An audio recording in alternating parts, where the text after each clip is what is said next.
জানাজা শেষ করার সালাম ফেরার সাথে সাথে 4 জনে গিয়ে আপনার দাঁড়াই গেছে আমরা লাশ নিয়ে। আমি বললাম আমরা একটু দোয়া করি। না না না, দোয়া এখানে হয় না। আমি বললাম দোয়া হয় না ঠিক আছে, কিন্তু আমরা তো দোয়া করতে পারি, আমরা সমস্যা তো নাই দোয়া করার জন্য। পরে কয়েকজনে দৌড়ছে, কয় না নামান, নামায় দোয়া করেন। আমাকে না নামায়েন না, কাঁধেই থাকুক, আমরা এই অবস্থায় দোয়া করি, নামানো দরকার নেই। পরে দাঁড় করে রাখি, এরপরে মোনাজাত দিয়েছি। পরে আমি শুনলাম আপনি যেন মোনাজাত না দিতে পারেন এই জন্য ওনারা তাড়াতাড়ি উঠে ফেলছে। আমি বললাম ঠিক আছে, সমস্যা নাই, ইখতিলাফ করেন না আপনারা। মোনাজাত আমরা পক্ষে, এই জন্য আমরা মোনাজাত দিয়েছি এবং এটা জায়েজ আছে, জায়েজ মনে করি আমরা দিচ্ছি। এখন ওনারা কিভাবে না জায়েজ মনে করেন সেটা তো আর আমরা জানি না, ঠিক কিনা বলেন? আমাদের এই গ্রাম অঞ্চলও কিন্তু সেম অবস্থা এখন এরকম হয়ে গেছে। ছেলে বলে বাবা না তুমি এই কাজ করবা না, তুমি এই কাজ করার কোনো দরকার নাই। এগুলি আমাদের দেশের প্রচলন। এগুলো আগে কিছু উলামায়ে কেরামরা এই ধরনের বেদাতি সিস্টেম চালু করে দিয়ে গিয়েছেন, এগুলোর সাথে কোরআন এবং সুন্নাহর কোনো সম্পর্ক নাই, ঠিক কিনা বলেন? এখন দেখেন, যদি বেদাতি আমরা বলি তাহলে আপনার ফিটাকে আপনার 1 নম্বরে বেদাতি ধরতে হবে, ঠিক কিনা বলেন? বিসমিল্লাহির রহমানির রহিম। ওয়া আম্মা বিনি'মাতি রাব্বিকা ফাহাদ্দিস। সাদাকাল্লাহু মাওলানাল আযীম ওয়া সাদাকা রাসূলুহুন নাবিয়্যুল হাবিবুল কারীম ওয়া নাহনু আলা ذلك لمن الشاهدين والشاكرين الحمد لله رب العالمين أما بعد সুলতানপুর পূর্বপাড়া জামে মসজিদ ও হিলফুল ফজল ইসলামী সুন্নি যুব সংগঠনের উদ্যোগে 3য় বার্ষিক ওয়াজ ও দোয়া মাহফিলের সম্মানিত সভাপতি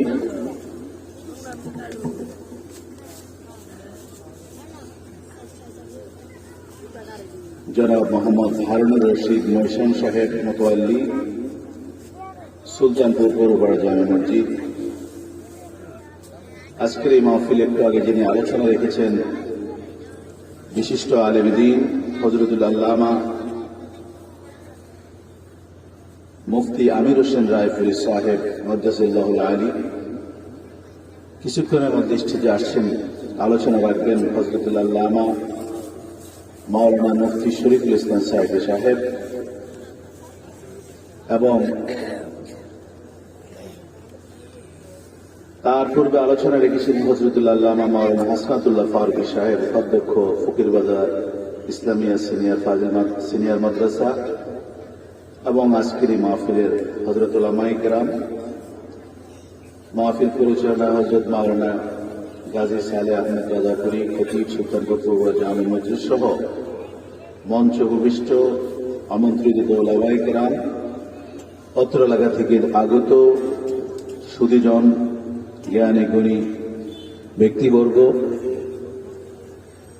এবং পর্দার অন্তরা আমার মা ও বোনেরা, সবাইকে আবার আমার সালাম, আসসালামু আলাইকুম ওয়া রাহমাতুল্লাহি তাআলা ওয়া বারাকাতুহু।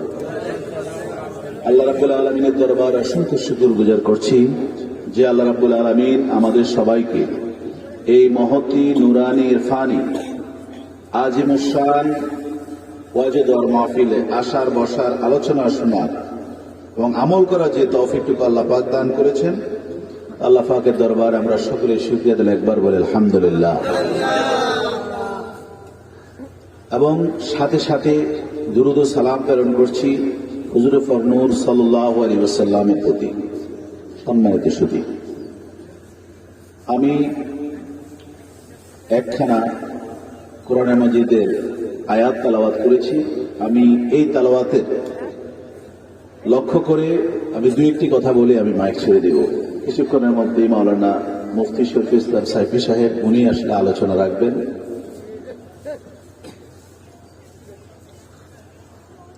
আমরা যারা এখানে মুসলমান আমরা বসে আছি, আমরা এই যে ওয়াজের মাহফিলটা, এই ওয়াজের মাহফিলের সাথে বাংলাদেশের মুসলমানদের একটা সম্পর্ক আছে, পরিচিতি আছে। যখন কোথাও মাহফিলের আয়োজন করা হয়, আমরা যারা অনেকেই সহযোগিতা করি, আর না হলে অন্তত রাতের বেলা মাহফিল উলামায়ে কেরামের ওয়াজ শোনার জন্য আমরা যাই, ঠিক কিনা বলেন? ওয়াজ শোনার জন্য আমরা যাই। এখানে কোরআন সুন্নাহর আলোচনা হবে, আমরা যদি এগুলো শুনি, শুনলেও আমল হবে, শুনলেও আমাদের সওয়াব হবে। আর এই কথাগুলো শুনে যদি আমরা পার্থিব জীবনে আমরা আমল করতে পারি, তাহলে আমরা দুনিয়া এবং আখিরাতের কল্যাণ আল্লাহ পাক আমাদেরকে দান করবেন। এটাই তো আমাদের উদ্দেশ্য। আল্লাহ রাব্বুল আলামিন ইরশাদ করেছেন, তোমরা নেয়ামতের শুকর আদায় করো। নেয়ামতের শুকর আদায় করার জন্য আমি মনে করি, নেয়ামত তো পৃথিবীর মধ্যে অনেক নেয়ামত আল্লাহ পাক পাঠিয়েছেন। যেমন অত্র এলাকার কবরবাসীর জন্য আজকের এই মাহফিলটা একটা নেয়ামত, ঠিক কিনা বলেন? আমরা যারা মনে করি যেখানে কোরআন সুন্নাহর আলোচনা হয়, যেখানে কোরআন সুন্নাহর বায়ান হয়, সে জায়গার মধ্যে আল্লাহ রাব্বুল আলামিনের অসংখ্য ফেরেশতারা এই মজলিসের মধ্যে রহমত এবং বরকত নাজিল করতে থাকেন, ঠিক কিনা বলেন?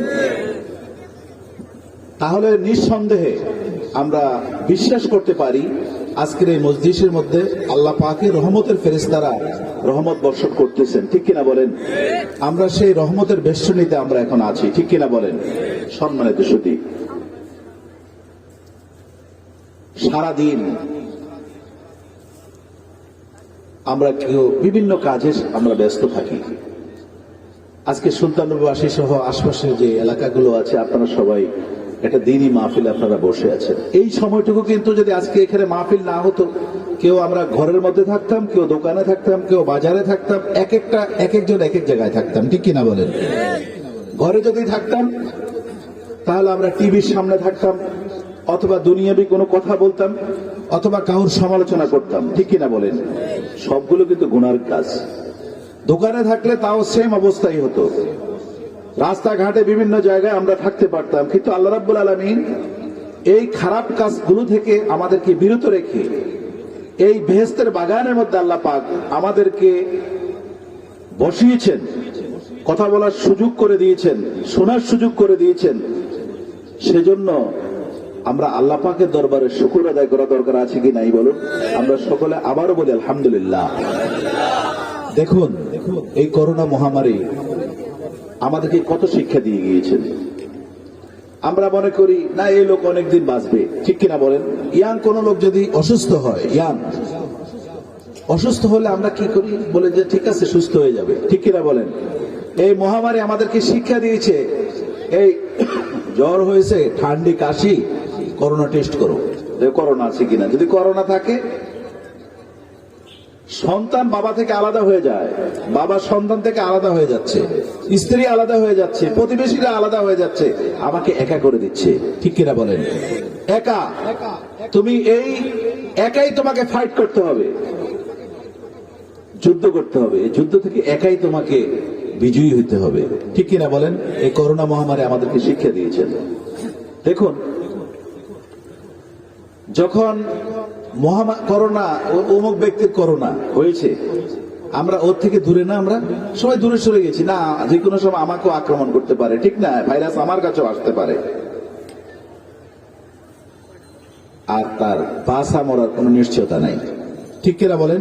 যে কোনো সময় খারাপ সংবাদ আসতে পারে। আমরা এই জায়গার মধ্যে যতগুলো মানুষ আছি, আমরা এখানে কি কেউ বলতে পারি আগামী দিনটি আমরা বাঁচতে পারবো? সিউরিটি কেউ দিতে পারি? এক সেকেন্ডের কোন সিউরিটি আমাদের আছে? নাই। দেখেন, এই করোনা মহামারী এরকম হয়েছে, মানুষকে তওবা করার সুযোগ দেয়নি, ঠিক কিনা বলেন? তওবা করার সুযোগ হয়নি। এই যুদ্ধ থেকে পরাজিত হয়ে চলে গিয়েছে আপন দেশে, ঠিক কিনা? আর আল্লাহ রাব্বুল আলামিন আমাদেরকে সুযোগ করে দিয়েছেন একটি বেহেশতের বাগানের ভিতরে, যেখানে আমরা তওবা করার সুযোগ আছে, কোরআন সুন্নাহ আলোচনা করার শোনার সুযোগ আছে, আমল করার সুযোগ আছে। আমরা যদি ওই নিয়ত, ঈমান, ইয়াকিন নিয়ে যদি আমরা এখানে আসি, অবশ্যই আল্লাহ রাব্বুল আলামিন আজকের এই মাহফিলটি আমাদের নাজাতের উসিলা হিসেবে আল্লাহ পাক কবুল করতে পারেন কি পারেন না? পারেন কিনা বলুন? অবশ্যই পারেন। সম্মানিত সুধী, আসুন আসুন আসুন, আল্লাহ হাবিব সাল্লাল্লাহু আলাইহি ওয়াসাল্লাম বলছেন, শেষ জামানার মধ্যে হাতের তালুর মধ্যে একটি জ্বলন্ত আগুনের কয়লা রাখা যেরকম কষ্টকর, ঈমান রাখা তার চেয়ে বেশি কষ্টকর, ঠিক কিনা বলেন? ঈমান রাখা তার চেয়ে বেশি কষ্টকর, আল্লাহ হাবিব সাল্লাল্লাহু আলাইহি ওয়াসাল্লাম বলে গিয়েছেন। আজকে আপনারা দেখেন, আপনারা যারা, আমি সর্বশেষ আমাদের আল্লামা মুফতি আমির হোসেন রায়পুরি সাহেব একটি প্রশ্নের জবাব দিয়েছেন, লাস্ট ওনার যে আলোচনাটা এটা একটা প্রশ্নের জবাব। আপনারা যারা বৃদ্ধ মুরব্বী বাবারা যারা আপনারা আছেন, এই মাসালাটা নিয়ে আপনাদের এলাকায় কোনো একতলাপ ছিল আগে? জানাজার পরে মোনাজাত দেওয়ার ব্যাপারে কোনো একতলাপ ছিল? আজ থেকে 20 বছর আগে, 30 বছর আগে, 40 বছর আগে, 50 বছর আগে কোনো একতলাপ ছিল? ছিল না। এখন এমন একতলাপ মনে হয় এই কাজটা করলে যদি কেউ মোনাজাত দিয়ে দেয়, মোনাজাতের বিপক্ষে যারা আছেন ওনারা মনে করেন যদি এখানে মোনাজাত হয়ে যায় তাহলে এই মুর্দাই জাহান্নামে চলে যাবে, এরকমই মনে হয়। ঠিক কিনা বলেন? আবার আমরা যারা আছি মোনাজাতের পক্ষে, আমরা মনে করি না এটা দিতে হবে, যেহেতু এটা ভালো কাজ। আর একটা মানুষ যখন চলে যায়, চক্ষু বন্ধ হয়ে যায়, তখন তার আমলের দরজা তার বন্ধ হয়ে যায়। ঠিক কিনা বলেন? এই লোকটি চিরবিদায় আমাদের থেকে নিয়ে যাবে, তাকে আর আমরা কখনো দেখবো না। তার আগ পর্যন্ত, তাকে কবরস্থ করা পর্যন্ত যদি আমরা দোয়া করি, এই দোয়া কখনোই নাজায়েজ হবে না। ঠিক কিনা বলেন? দোয়া তো যে কোনো সময় করা যায়। তাহলে একটা মুর্দা গানের জন্য দোয়া করা, এটা জীবিত যারা আছে তাদের কর্তব্য এবং তাদের দায়িত্ব। আমরা হাত তুলে মোনাজাত দিব, এতে সমস্যা কি? আমরা দিতেই পারি, কিন্তু না, আমার মোনাজাতের বিপক্ষের ভাইয়েরা যারা আছেন, আমি অনেক জায়গার মধ্যে আপনার জানা যায়, যদি আমি যাই হয়তো ওসিয়ত থাকে কাউর।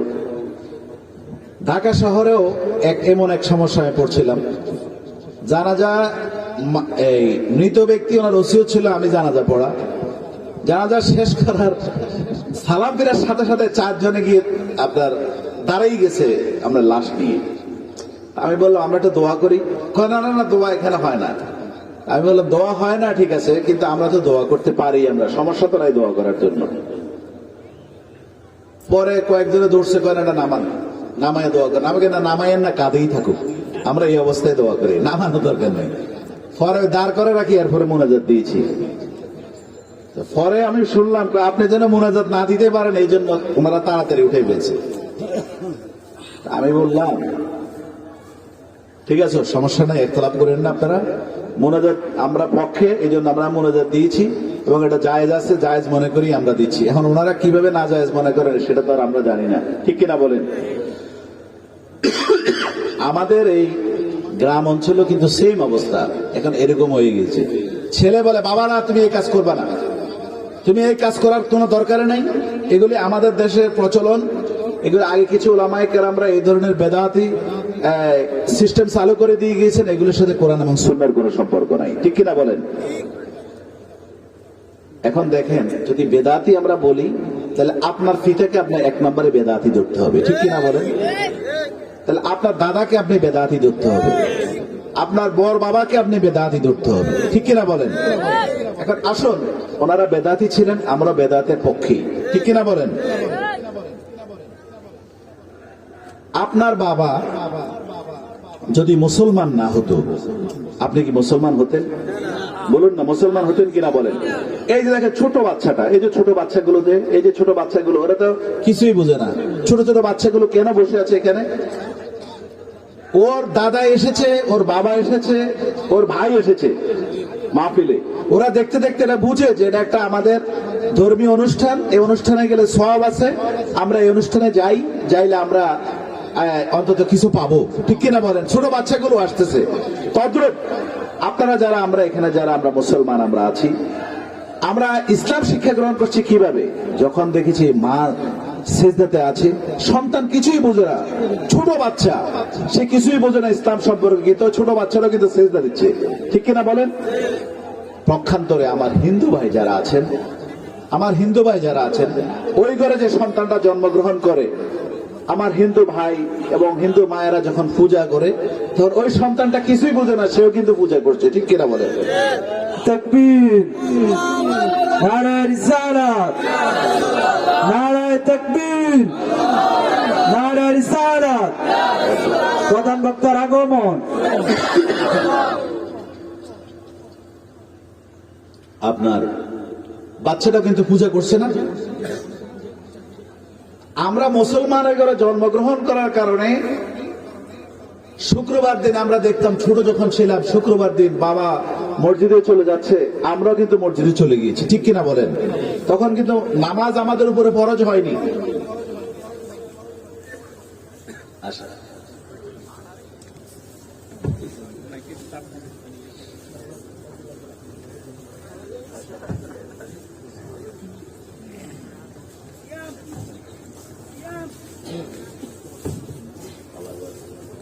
তখন কিন্তু নামাজ আমাদের উপরে ফরজ হয়নি, ঠিক কিনা বলেন? নামাজ ফরজ হয়নি। তারপরও শুক্রবার দিন দাদা যাচ্ছে, বাবা যাচ্ছে, ভাই যাচ্ছে, ওদের সাথে আমরাও কিন্তু মসজিদে চলে গিয়েছি, ঠিক না? রুকুতে গিয়েছেন, রুকুতে গিয়েছি, সেজদা গিয়েছেন, সেজদা গিয়েছি। এই সিস্টেম গুলো এইভাবে আমরা অভ্যস্ত হয়েছি। ইসলাম এইভাবে বাংলাদেশে আসছে, এইভাবে আমরা ইসলাম শিক্ষা গ্রহণ করছি, ঠিক কিনা বলেন? এই দেশের মধ্যে কোন নবী আসেননি, সাহাবা আজমাইন আসেননি যে আমাদেরকে এসে ইসলামের দাওয়াত দিয়েছেন। এই দেশে আমরা এভাবে ইসলাম আসছে। এখন আপনার পিতা মাতা যারা, পূর্বপুরুষরা যারা, ওনারা কাদের কাছে মুসলমান হয়েছেন বলুন? এই যে আপনার সন্তানের ফতুয়া, তথাকথিত ওলামায়ে কেরামের ফতুয়ার কারণে আজকে আমরা যে আমল আমরা শত শত বছর পর্যন্ত আমরা করে আসছি, সেই আমলকে আমরা বাদ দিয়ে দিচ্ছি যাদের ফতুয়ার কারণে। তাদের পূর্বপুরুষরা কার কাছে মুসলমান হয়েছে এটা বলুন? তারা ইসলাম কোত্থেকে পেয়েছেন? আমাদের এই বেল্টের মানুষ কিন্তু আমরা ইসলাম কিন্তু আমরা কোন নস থেকে ইসলাম শিক্ষা গ্রহণ করে আসিনি, আমরা দিল্লি থেকে ইসলাম গ্রহণ করে আসিনি। এই বাংলার জমিনে ইসলাম আসছে হক্কানি আউলিয়া কেরামের মাধ্যমে। তারা আওলাদ রাসূল ছিলেন, ঠিক কিনা বলেন? হযরত শাহজালাল ইয়ামানী রহমাতুল্লাহ আলাইহি, হযরত শাহফরাজ জালালী রহমাতুল্লাহ আলাইহি, এই হক্কানি আউলিয়া কেরাম, ওনারা জাইয়্যিদ আলেম ছিলেন। ওনারা এসে বাংলার মানুষকে মুসলমান বানিয়েছেন, ইসলাম শিক্ষা দিয়েছেন, আমল শিক্ষা দিয়েছেন। সে আমলগুলো শিক্ষা গ্রহণ করে আপনার দাদা, আপনার বড় বাবা, তারা ইসলাম শিক্ষা গ্রহণ করে আসছে, ঠিক কিনা বলেন? এখন আসুন, যদি আপনার বাবা যদি বেদাত করে থাকে, তাহলে আপনার দাদাও বেদাত করছেন, আপনার পূর্বপুরুষরা বেদাত করছেন। যারা এই বাংলার জমিনে যারা কলমার দাওয়াত দিয়েছেন, যাদেরকে যারা এই দেশের মানুষকে কলমা পড়িয়ে মুসলমান বানিয়েছেন, তারাও বেদাতি ছিলেন, ঠিক কিনা বলেন? কারণ এই সিস্টেমগুলো তো তারা আমাদেরকে শিক্ষা দিয়েছেন। তারা যদি বেদাতি হয়, ওনারা কেউ ইয়েমেন থেকে আসছেন, কেউ বাগদাদ থেকে আসছেন, তাহলে ওনারা বেদাতি ছিলেন। ওনারা যাদের থেকে শিক্ষা গ্রহণ করছেন তারাও বেদাতি ছিলেন, ঠিক কিনা বলেন? এভাবে হতে হতে গাউসে পাক আব্দুল কাদের জিলানী রহমাতুল্লাহ আলাইহি, উনিও বেদাতি ছিলেন। সাহাবা আজমাইন ওই সময় তো মক্কা মুকাররমা মদিনা মুনাওয়ারায় কোন প্রতিষ্ঠানে ছিল না, এতে তো ইসলামিক জ্ঞান তো তাদের নেই, তারা তো মূর্খ ছিলেন, ঠিক কিনা বলেন? সাহাবা আজমাইনের শিক্ষা আল্লাহ রাসূল থেকে শিক্ষা গ্রহণ করছেন। আল্লাহ রাসূল সাল্লাল্লাহু আলাইহি ওয়াসাল্লাম তো নিজেই বলছেন, এই পৃথিবীতে আমার কোন উস্তাদ নেই। আল্লাহ নবী নিজেই তো বলছেন। নবী তো কোন উস্তাদ ছিল না, উস্তাদ ছাড়া তো সঠিক শিক্ষা গ্রহণ করা যায় না, ঠিক কিনা বলেন? পরের আয়াতে তারা যায় না, পরের কথায় তারা যায় না, একটু পর্যন্ত গিয়ে মানুষকে বিভ্রান্ত করছে। তাদের এজেন্ডা বাস্তবায়ন হলো প্রতিটি মানুষকে ঈমান হারা করা। এটা মূল জিনিস নয়, ছোট্ট একটা জিনিস নিয়ে আপনাকে ধরবে, ধরে নিতে নিতে নিতে নিতে আল্লাহ রাসূল পর্যন্ত যাওয়ার পরে তখন বলবে যে না, উনি নিজে তো বলছেন এই পৃথিবীতে আমার কোনো শিক্ষক নেই, আমার শিক্ষক হলো খোদা আল্লাহ। সুবহানাল্লাহ বলেন। আল্লাহ যার শিক্ষক হয়, আল্লাহর ছাত্র যিনি, ওনার কাছে কি কোনো শিক্ষার কোনো অভাব আছে? নাই। কিন্তু আপনারা দেখবেন ওরা আল্লাহ রাসূল সাল্লাল্লাহু আলাইহি সাল্লামকে তারা অশিক্ষিত মূর্খ বলতে তাদের মুখে কখনোই তাদের মুখে বাঁধেনি, ঠিক কিনা বলেন? যখন আপনি ওই পর্যন্ত থেকে যখন রাসূল খোদা সাল্লাল্লাহু আলাইহি সাল্লামকে নিরক্ষর বলতে পারবেন, মূর্খ বলতে পারবেন, তাহলে এই পৃথিবীতে আপনার কোন সেজদার কোনো দরকার নেই। এই সেজদা কোশ্চেন গেল আল্লাহর দরবারে কখনোই কবুল হবে না, ঠিক কিনা বলেন? তাদের এজেন্ডা বাস্তবায়ন হলো এই সমাজের মানুষগুলোকে জাহান্নামের দিকে ধাবিত করা, মানুষগুলো জান্নাতের দিকে ধাবিত করা নয়। তাদের আজকে দেখেন যারা এই ধরনের নতুন নতুন ফতোয়া যারা দিচ্ছে, তাদের অবস্থাটা দেখুন। আর যারা আওলাদে রাসূল, হক্কের রব্বানি আউলিয়া কেরামরা এই বাংলার জমিনে এসে যারা ইসলাম শিক্ষা দিয়েছেন, ইসলাম মানুষকে ইসলামের দিকে আহ্বান করে মানুষদেরকে কলমা পড়িয়ে মুসলমান যারা বানিয়েছিলেন, তাদের অবস্থা দেখুন।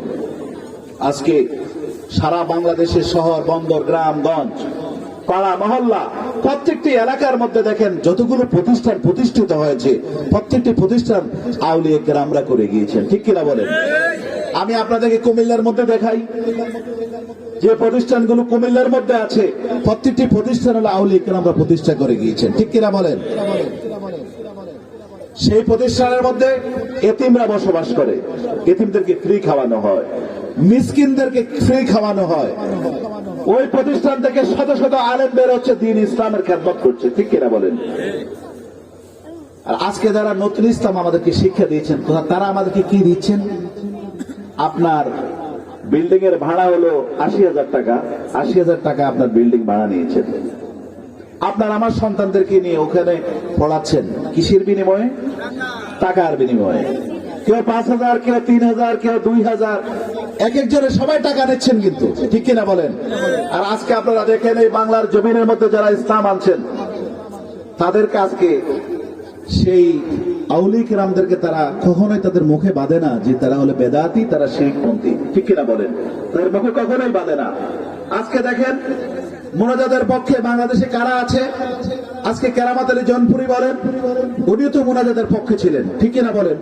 কেরামত আলী জৌনপুরি উনি এই মুনাজাতের পক্ষে ছিলেন, উনি মিলাদের পক্ষে ছিলেন, উনি কিয়ামের পক্ষে ছিলেন, ঠিক কিনা বলেন? আসুন, ফুরফুরে আবু বকর সিদ্দিক রহমতুল্লাহ আলাইহি উনি তো মুনাজাতের পক্ষে ছিলেন, উনি তো মিলাদ এবং কিয়ামের পক্ষে ছিলেন, ঠিক কিনা বলেন? 7 দিন 40-এর পক্ষে ছিলেন, ঠিক কিনা বলেন?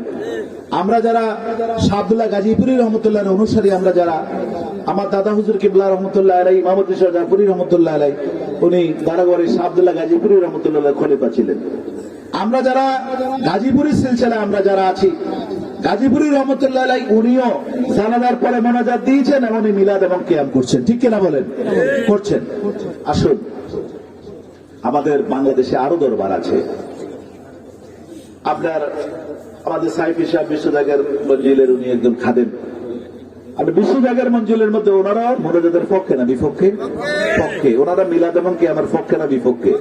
আজকে ওইখানের মধ্যে আপনারা যান, আলিয়া মাদ্রাসা দেখবেন, এতিমখানা দেখবেন, লঙ্গরখানা দেখবেন, মিসকিনদের জন্য এখানে আলাদা ব্যবস্থা আছে, শত শত পোলাপান এখানে পড়াশোনা করছে, ঠিক কিনা বলেন?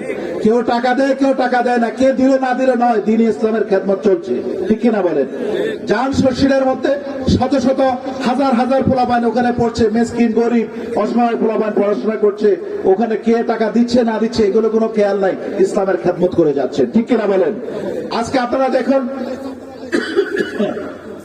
রাজাপুরে দরবার শরীফে দেখুন, ফাজিল মাদ্রাসা, এতিমখানা, হেফখানা, এখানে কেউ টাকা কে দিল না দিল ওগুলো কোনো কথা নয়।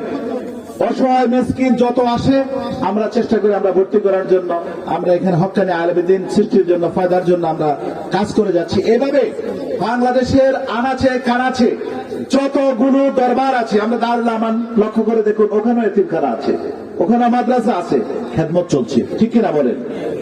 হক্কানি আউলিয়া কেরাম। এখন আপনি যদি বলেন আরেক ব্যক্তি আপনার রাস্তার পাশে গিয়ে মাজার বানাইয়া ওখানে মাজারে সিজদা করে, ওখানে আপনার শিরিক করছে, ওই শিরিকের সাথে হক্কানি রাব্বানি আউলিয়া কেরামের কোনো সম্পর্ক নাই, ঠিক কিনা বলেন?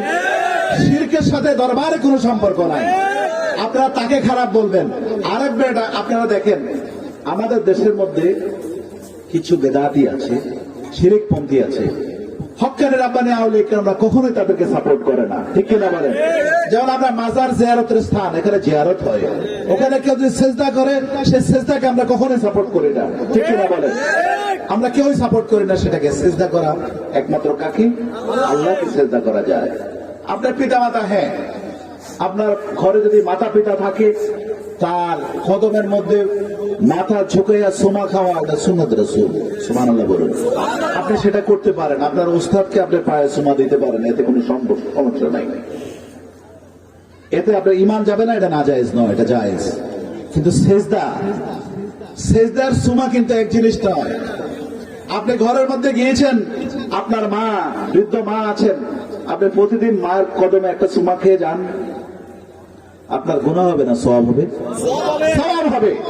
কিন্তু তারা আজকে ঢালাও ভাবে বলছে না, এটা জায়েজ নাই, এটা কোনটা জায়েজ? পিতামাতার কদমে যদি সন্তান না ধরে, ওই সন্তান কখনো পিতামাতার বাধ্য হবে না, ঠিক কিনা বলেন? আজকে দেখেন এই অপসংস্কৃতি আমাদের এই যুব সমাজটাকে ধ্বংস করে দিয়েছে। পিতামাতা থেকে সন্তানগুলোকে দূরে সরে নিয়ে গিয়েছে। এখন তারা কি করছে? না পিতামাতার বাধ্য, না তারা ইসলামের পক্ষে যাচ্ছে। কোন পথে তারা যাচ্ছে? বিপদে তারা চলে যাচ্ছে। আর যে সন্তানটা পিতামাতার অনুগত, পিতামাতাকে সম্মান করে, ভালোবাসে, পিতামাতার কথা ছাড়া এদিক সেদিক যায় না, সে সন্তান কঠিন কালেও সেই সন্তান কখনো খারাপ হতে পারে না। ঠিক কিনা বলেন? আমি আজকে আমার যুব সমাজকে আমি বলবো, শুধু সালাম নয়, তোমরা প্রতিটি যুবক তোমাদের পিতামাতার কদমের মধ্যে মুখ দিয়ে চুমা দিবে, চুমা খাবে সব সময়, দেখবে সওয়াব হবে, সুন্নাত রাসূল। তখন এই সন্তান কখনো এই সমাজের মধ্যে কোনো বড়দের সাথে বেয়াদবি করতে পারে না। ঠিক কিনা বলেন? এই সন্তান কখনো পিতামাতার অবাধ্য হতে পারে না। এই সন্তান কখনো পিতামাতার মুখে খাবার না উঠে দিয়ে সে কখনো তার মুখে খাবার যাবে না। ঠিক কিনা বলেন? আজকে আমাদেরকে সেই সুন্নতের আমলগুলো থেকে শিরক বেদাত করতে করতে করতে করতে আজকে আমাদের সমাজ থেকে সব সুন্নতের আমলকে আজকে তুলে নিয়ে গেছে। এই জন্য আজকে এই সমাজ কলুষিত সমাজ, এই সমাজ মাদকযুক্ত সমাজ আজকে এই কারণে। সম্মানিত শুনি, পিতামাতার অবাধ্য সন্তান কঠিন গেল আল্লাহ রহমত আশা করতে পারে না। ঠিক কিনা বলেন? পিতামাতার বাধ্য হতেই হবে। সম্মানিত শুনি, আমি বলতেছিলাম যে কথায় আমি গিয়েছি, আমরা যারা আজকে এখানে আমরা আসছি, আমাদের পিতামাতা মুসলমান বলেই আমরা মুসলমান। ঠিক কিনা বলেন? আমাদের অন্য ধর্মাবলম্বী যারা আছেন তাদের ঘরে সন্তান জন্মগ্রহণ করে, সে কিন্তু মসজিদে আসে না। ঠিক কিনা বলেন? আর আমাদের ঘরে সন্তান জন্মগ্রহণ করে, সে কিছুই বুঝে না, এখনো সে বিছানায় প্রস্রাব করে অথবা যেখানে সেখানে প্রস্রাব করে দেয়। তারপরও সে মসজিদে আসার জন্য দাদার কাছে বায়না ধরে, বাবার কাছে বায়না ধরে, ভাইয়ের কাছে বায়না ধরে, আমাকে মসজিদে নিয়ে যেতে হবে। ঠিক কিনা বলেন? আমাদের এই শিক্ষা হলো আমাদের পিতামাতার শিক্ষা। ঠিক কিনা বলেন? এই পিতামাতারা মুসলমান হয়েছেন হক্কানি রাব্বানি আউলিয়া কেরামের হাত ধরে। ঠিক কিনা বলেন? এদের মুসলমানিত্ব ছিল সে মদিনার মুসলমানিত্ব। এই মুসলমানিত্ব হলো মদিনার মুসলমানিত্ব। এটা দিল্লি থেকে আসেনি, এটা আপনার নর্থ থেকে আসেনি, এটা আপনার লন্ডন থেকে আসেনি। মদিনার ইসলাম, সেই ইসলামকে একমাত্র আউলিয়া কেরাম মদিনার ইসলামকে লালন করছেন এবং মদিনার ইসলামকে আমরা পালন করছেন। ঠিক কিনা বলেন? আজকে আমরা সেই মদিনার ইসলাম থেকে দূরে সরে যাওয়ার কারণে আজকে মুসলমান লাঞ্ছিত, অপমানিত, মুসলমান দাঁড়াতে পারছে না। ঠিক কিনা বলেন? আজকে একটা কথা মনে রাখেন, আমরা যারা আহলে সুন্নাত ওয়াল জামাতের আকীদাভুক্ত আমরা যারা আছি, আমরা আল্লাহর পক্ষে কথা বলি, নবীর পক্ষে আমরা কথা বলি। ঠিক কিনা বলেন? আমরা আল্লাহর পক্ষে কথা বলি, নবীর পক্ষে কথা বলি, তারপর আমাদের বিরুদ্ধে তাদের তহমত হলো কি আমরা হলাম বেদাতি। ঠিক কিনা বলেন? কেন আমরা বেদাতি? আমরা রাসূলকে দাঁড়িয়ে সালাম দেই, এই জন্য আমরা বেদাতি। ঠিক কিনা বলেন? আমরা 7 দিন 40 এগুলো আমরা পালন করে, এই জন্য আমরা বেদাতি। আমরা কবরে জিয়ারত করি, এটা আমরা বেদাতি। ঠিক কিনা বলেন? এই জন্য আমাদেরকে বেদাতি বলে। আর তারা কি বলে? তারা কি বেদাত করেন? হ্যাঁ, বেদাত তো আমরা করি। আপনারা সুলতানপুরের মানুষের বেদাত করছেন, যে মসজিদ নির্মাণ করছেন ওটা বেদাতি মসজিদই হয়েছে। ঠিক না? হয়েছে না? কারণ আল্লাহ রাসূল সাল্লাল্লাহু আলাইহি ওয়াসাল্লামের যুগে পাথর দিয়া, সিমেন্ট দিয়া, এইভাবে রড মড দিয়ে যেভাবে আপনারা করছেন, এগুলো আল্লাহ রাসূলের যুগে ছিল না, সাহাবাজমের যুগও ছিল না। ঠিক কিনা বলেন? মসজিদে টাইলস দিয়েছেন, এটাও আল্লাহ রাসূলের যুগও ছিল না, সাহাবাজমের যুগও ছিল না। মসজিদে ফ্যান লাগিয়েছেন, সেটাও ছিল না। এসি লাগিয়েছেন, সেটাও ছিল না। এটা বেদাত না? বেদাত কিনা বলেন? সম্মানিত সুধী, এই বেদাত করা জায়েজ আছে। আর সুন্নি মুসলমানেরা যারা সুন্নি, তারা ওই বেদাত করেন যে বেদাত হলো হালাল বেদাত। যে বেদাত করলে নেক আমল হয়, সে বেদাত করেন। আর তোমরা কোন বেদাত করো? 1450 বছর ধরে তোমরা ইসলামের মধ্যে তোমরা সংযোজন করলে, বিযোজন করলে, এটা এই ক্ষমতা তোমাদেরকে কে দিয়েছে? বিদায় হজরত সব ক্লোজ করে দিয়েছেন আল্লাহ রাসূল সাল্লাল্লাহু আলাইহি ওয়াসাল্লাম। ইসলাম পরিপূর্ণ, এখানে সংযোজন বিয়োজনের কোনো ক্ষমতা কারণ